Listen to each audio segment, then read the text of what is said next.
À quelques kilomètres d'altitude en Thaïlande, l'escadron des faiseurs de pluie du roi est en action. Des avions répandent un cocktail fait notamment de chlorure de sodium et de neige carbonique pour provoquer des précipitations alors que la saison des pluies tarde à se déclencher. Chaque année de février à octobre, ces avions décollent de 8 bases à travers le pays pour influencer Mère Nature, une mission non dénuée de risques.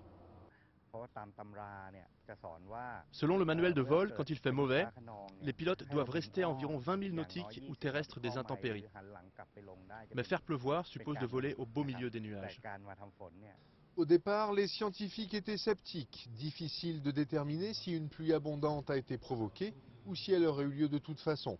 Mais le principe a fini par convaincre. Aujourd'hui, la Chine et les États-Unis ont leur méthode et l'Australie a demandé à utiliser le procédé breveté par le roi Bhumibol.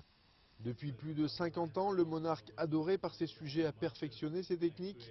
Celle du super sandwich consiste à superposer des couches de produits chimiques à altitudes différentes pour encourager les nuages à former des gouttes d'eau. Les autorités revendiquent 109% de pluie supplémentaire sans risque pour l'environnement. Cette année, sécheresse oblige, la pression est forte sur ces sorciers modernes de l'atmosphère. Dans de nombreux réservoirs et grands barrages, comme ceux de Bhumibol et de Sirikit, le niveau des eaux était si bas qu'on a presque atteint le stade où on ne pouvait même plus y prélever de l'eau. Les agriculteurs sont particulièrement dépendants des précipitations et cette productrice d'ananas demande souvent de l'aide aux faiseurs de pluie du roi. Les hommes ne peuvent pas vivre sans eau.